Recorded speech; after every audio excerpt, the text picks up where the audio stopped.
শুভ সকাল বন্ধুরা, সবাই কেমন আছো? নিশ্চয়ই খুব ভালো আছো, আমিও ভালো আছি। এই দেখো সকাল সকাল এই যে বিছানা তো সব বিছানাপত্রগুলো সব বক্সের ভিতর ভরা হয়ে গেছে। তোমাদের দাদাভাই বেরোবো তো, তার আগে আমি তোমাদের বলি যে বাসে বিছানাটা তুলে দিই। এই জন্য চাদরটা তাড়াহুড়ো করে পেতে নিচ্ছি। ওদিকে আমি খেতে দিয়ে এসেছি, জানো তো। এই সময়টা তো আমার ভীষণ তাড়া থাকে, কোনো দিন ভিডিও করতে পারি না। তবে আজকে ফোনটা একটুখানি করে দিয়ে। আর দেখো রোদ ঢুকছে এখন শীতকালে না, এই পূর্ব দিকে জানালাটা দিয়ে এত রোদ ঢুকবে না, খাটের মধ্যে প্রায় 9:30 পৌনে 10টা অবধি এখানে ভালো খাটের মধ্যে রোদ পড়বে। তারপরে আবার রোদটা চলে যাবে দক্ষিণ দিকে ডাইনিংয়ের জানলার ওখানে। এবার তোমাদের দাদাভাই তো বেরিয়ে গেছে, দেখো ভাবলাম না এই কাজগুলো করে নিই, একটু খাটটা মোছামুছি করে নিই। আর এই যে দেখো দরজা খুললাম, বেশ রোদ উঠছে। যে মেয়েটা ওখানে পড়তে, ও নাকি রোদটা ভালো লাগছে, ওখানে একটু ল্যাপটপ নিয়ে কাজ করছে। ঠিক আছে, ওই দেখো হাত দেখাচ্ছে, যেই দেখেছি যে ওখানে ক্যামেরাটা রয়েছে, ইচ্ছে করে হাতটা দেখাচ্ছে। আমি বললাম এখনও ছেলে মানুষ বুদ্ধিগুলো গেল না না কী বলবো। আর কীরকম রোদের তেজ ঢুকে দেখেছো খাটটার উপর কীরকম রোদ পড়েছে। বেশ মিষ্টি মিষ্টি এখনকার রোদগুলো লাগবে, সকালের রোদ। আর কদিন পরে তো আরও ভালো লাগবে। আর আমি বারান্দায় ওখানে রোদে বসে বসে চা খেতে আমার ভীষণ ভালো লাগে। এই দেখো একটু আলমারিগুলো মুছে নিচ্ছি। মোছামুছি তো বলি না যে প্রত্যেকে যে আলতো ধুলো আসে, কিন্তু কিছু করার নেই, আমাদের তো করতেই হবে। যতই ধুলো আসুক, ধুলোকে তো তাড়াতেই হবে তো, কারণ ধুলোকে তো বাড়িতে জমালে চলবে না। দেখো খাটটা মুছেছি বলে কত পরিষ্কার লাগছে। খুব যে নোংরা হয় তা না, একটু আলতো আলতো ধুলো পড়লে আমাকে তো তোমাদের দাদাভাই বলবে তোমার বাতিক গোস্ত, কী বলবো আর, বলে তোমার মেয়ে ওকে করতেই হবে সব। আর হ্যাঁ, নোংরা করে তো থাকতে পারি না। এই দেখো তোমাদের ফাইনালটা দেখিয়ে দিচ্ছি, লুকটা ঘরটা। দেখো পরিষ্কার পরিচ্ছন্ন করলে কত ভালো লাগে বলো, তাই না? আর বেশ রোদ, জানলা দিক প্রচণ্ড রোদ আসে তো, খুব ভালো আলো এই ঘরের পূর্ব দিকে। কিন্তু গরমকালে যে ফাটিয়ে দেয় কী কষ্ট। আর ঠান্ডা তো আর 2 মাসও থাকবে না, এই ওয়েদারটা তো 2 মাসও হবে না। এই দেখো বারান্দা থেকে দেখাচ্ছিলাম। তারপরে চলে আসলাম ডাইনিংয়ে, টেবিলটা ভালো করে করে নিচ্ছি। এর ভিতরে তো সমস্ত আমার মাসকাবারি জিনিসপত্র রাখা হয়। এটার উপরে অ্যাকচুয়ালি অ্যাকোরিয়াম ছিল আগে, অ্যাকোরিয়ামটাকে বিদায় করেছি, কারণ প্রচণ্ড খাটনি আমাকে খাটতে হয়। আর পাচ্ছি না, এখন অনেক বছর চালিয়েছি অ্যাকোরিয়াম। এই সব মোছামুছি করে রাখলাম। তারপরেই দেখো ঘর ঝাড়তাম, একটার পর তো একটা আছে, কি বলবো কাজ। তুমি যদি মনে করো যে সংসারে কাজ, তাহলেই কাজ। আর তুমি যদি মনে করো যে না অত কাজ করতে হবে না, মোটামুটি কোনো রকম করলেই হবে, তাহলে কিন্তু সেরকমই চোখ করবে।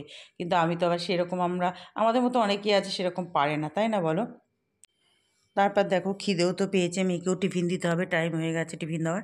এই জন্য 4টে পরোটা ভেজে নিচ্ছি, যতটা পাচ্ছি অল্প অল্প তেল দিয়ে ভাজার চেষ্টা করছি। আর যেহেতু এটা মাখা ছিল তো, ওই জন্য সুবিধা আছে, আর তরকারিটাও রয়েছে, তাহলে পরোটাই ভেজে নিই 4টে। এই দেখো এটা মেয়েকে দিয়ে দিলাম। ওই যে কালকে আলু ছোটো ছোটো করে ফুলকপি মটরশুঁটি দিয়ে একটু বেশি করেই তরকারিটা করেছিলাম, যাতে আজকের টিফিনে হয়ে যায়। আর এইভাবে সবসময় টিফিন এত করতে গেলে না ভীষণ দেরি হয়ে যায়। আর এটা আর যখন আমি আটা ময়দা মাখি, 2 দিনেরই মাখি একটু বেশি করে, তাহলে সুবিধা। আর এত সুন্দর মাখা হয়েছিল না, কি বলবো বন্ধুরা, পরোটাগুলো খুব সফট হয়েছিল, জানো তো, খুব ভালো হয়েছিল পরোটাটাও। এরপরে দেখো এই যে মাছ ভাজাটা বসিয়ে দিয়ে আমি খাচ্ছিলাম, মাছ ভাজা হয়ে গেছে, আমার টিফিন খাওয়া হয়ে গেছে। এইভাবেই তো করি, তোমরা জানো। এবার দেখো কড়াতে সাদা জিরে ফোড়ন দিয়ে আলু আর শিম দিয়ে মাছের ঝোল করছি। এখন তো যেহেতু এখন নতুন নতুন শিম দিয়ে এখন খুব ভালো লাগবে, তারপরে আর ভালো লাগবে না শিম দিয়ে মাছের ঝোল। আর কিছু তো একটা দিতে হয়, একটা আলু সেদাটা কিছু দিলেও বেশ ভালো লাগে। তারপরে দেখো অল্প একটু আদা বাটা, জিরে বাটা, নুন, হলুদ, টমেটো একটুখানি, অল্প একটু টমেটোই দিতে হয়, যেহেতু আমাদের ইউরিক অ্যাসিড রয়েছে, অনেক রকম তো প্রবলেম রান্না করতে গেলে, কি বলবো আর, এত বিরক্তি লাগে না মাঝে মাঝে নিজেদেরই। তারপরে দেখো এই যে, অথচ আমরা টমেটোর চাটনি ফাটনি খেতে কত ভালোবাসি। দেখা যাক, এখন তো ওষুধ চলছে দুজনেরই। আর এই দেখো এখন তো ইউরিক অ্যাসিডের রিপোর্টটা বেরিয়েছে, একটু কম আছে, তবু সাবধানে থাকতে হবে। আর তবে টমেটোর চাটনি তো শীতকালে খেতেই হবে, কি বলবো। আর এই যে ধনেপাতাও দিয়ে দিয়েছি, মাছের ঝোলটাও বেশ ভালো হয়েছিল, ভাতও হয়ে আছে। তারপরে দেখো এই রান্নাটা দিয়েই সব ভাত খাওয়া হয়ে যায়, শুধু কাটতেই একটু আঁশগুলো ছাড়াতেই কষ্ট গো। এই যে পেঁয়াজ, রসুন কুচি, একটু কালো জিরে ফোড়ন দিয়েছিলাম, কাঁচা লঙ্কা, নুন, হলুদ, বাস, আর কিচ্ছু লাগে না। আর এই যে এটা যখন সেদ্ধ করতে হবে, একটু হালকা করে সেদ্ধ করে জলটা ফেলে দিতে হয়, বেশি গলে গেলে কিন্তু ভালো লাগবে না। দেখো একটু ছড়িয়ে ছিটিয়ে দিয়ে দিলাম, এত ভালো লাগে। তোমার দাদাভাই আগে খেত না কিন্তু কচুরলতি, এখন বেশ ভালোবাসে। আর দেখো শাঁসি দিয়ে সোজা করে দিলাম, একটু ঢাকা দিয়ে দেবো, গ্যাসটা একটু সিম করে দেবো, মাঝে মাঝে একটু নাড়াচাড়া নাড়াতে হবে। এই দেখো আমার হয়ে গেছে। পেঁয়াজগুলো কিন্তু প্রথমে বেশি ভাজলে হবে না, কারণ কচুরলতির সাথেই দেখো পেঁয়াজ ভেসে গেছে, মানে ভেজে গেছে আর ভাজা ভাজা হয়ে গেছে পেঁয়াজটা রসুনটা। আর খুব ভালো লাগে গরম ভাতে খেতে, দারুণ। যে ভাতেই খাও, ঠান্ডা ভাত গরম ভাত। আর একটু 2-1টা চিনির দানা দিয়ে দিলাম, বাস, আর কিচ্ছু না।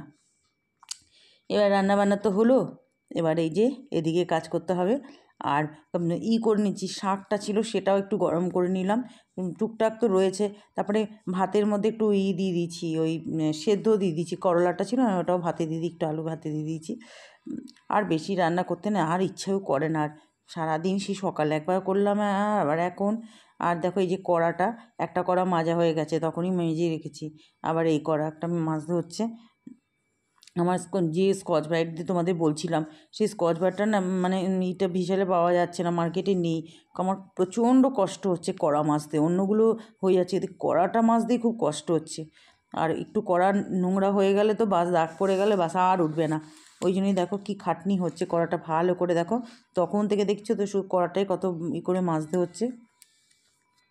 কি করব বলো, এই যে নোংরা যে একদম মানে ভালোই লাগে না, ওই জন্যই যতটা পারছি একটু পরিষ্কার রাখার চেষ্টাটা করি।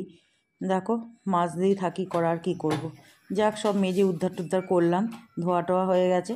এখন দেখো এই যে গ্যাস মোছার পর, গ্যাস তো তোমাদের আমি ফাইনাল লুকটা দেখাই, কতবার যে আমার প্রথমে তো ডিটারজেন্ট দিয়ে স্কচ ব্রাইট দিয়ে ভালো করে করে পুষছে, একটু তেল টেল সব ছিটে আসে না বলো, এগুলো তো পরিষ্কার করতেই হবে, নাহলে রান্নাঘরে না তেল চিপটে গন্ধ হয়ে যাবে।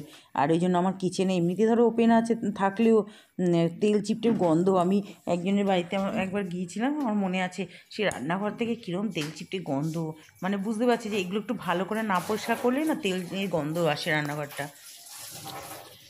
আগেকার দিনে তো রান্নাঘর কত দূরে দূরে থাকতো, কিন্তু এখন তো আর সেগুলো সম্ভব না, এখন তো সব একসঙ্গে। আর এখন তো জায়গা কোথায়, এখন সব একসঙ্গেই করতে হবে, মানে সমস্ত কিছু টয়লেট থেকে আরম্ভ করে সমস্ত কিছু একসঙ্গে। এই দেখো এখন এটা ফাইনাল লুক হচ্ছে, বুঝতে পারছো তো। আগে আমার সব মোছার কাছে কতবার মুছি, তোমাদের দাদাভাই পাশে থাকলে না হাসাহাসি করে, বলে যে বাপ রে বাপ, লক্ষ্মী পুজোর সময় তো আমাকে বলবে, ওরে বাবারে সব ছাল চামড়া টাইলসের উঠে যাবে, এরকম করে। আমি আর বলো তুমি যাও তো এখান থেকে, যাও তো। কী বলবো বলো। এই দেখো পুজো দেওয়া হয়ে গেল, আজকে দেখো কত জবা ফুটেছে, কালকে জানি না কটা ফুটবে, আজকে কয়েকটা টগর ফুটেছে, একটা অপরাজিতা ফুটেছে ওই ভায়োলেট কালারের। দেখো খেতে বসে পড়লাম পুজো টুজো দিয়ে, তাড়াতাড়ি আর হয় না, কী করবো বলো, এত কাজ থাকে। এই যে সব নিয়ে শাক টাক ছিল সব, আর এটা আলু করলা ভাতে দিয়েছিলাম, সব মেখে নিয়েছি। আমার তো এই কলচুলো দিয়েই ভাত খাওয়া হয়ে যায়, চাটনি পাঁপড় টাপড় এই যে মা মেয়ে দুজনে নিয়ে বসে পড়লাম, চলো খাওয়া দাওয়া। দুপুরে খাওয়ার পর চলে আসলাম, সন্ধেবেলায় চাটা খাওয়া হয়ে গেছে। এই দেখো সেদিনকে মিহিদানা করেছি, আজকে একটু বোঁদে করছি, খুব ভালো হয়েছিল বোঁদেটা। কিন্তু জানো তো আমি তো এখন একটু মিষ্টিটা কম খাই, আমার জন্য গাগুলো ছিল, বাবা মেয়ের খুব পছন্দ হয়েছে। চলো বোঁদে দেখতে দেখতে ভিডিওটা এন্ড করছি, সবাই ভালো থেকো, টাটা।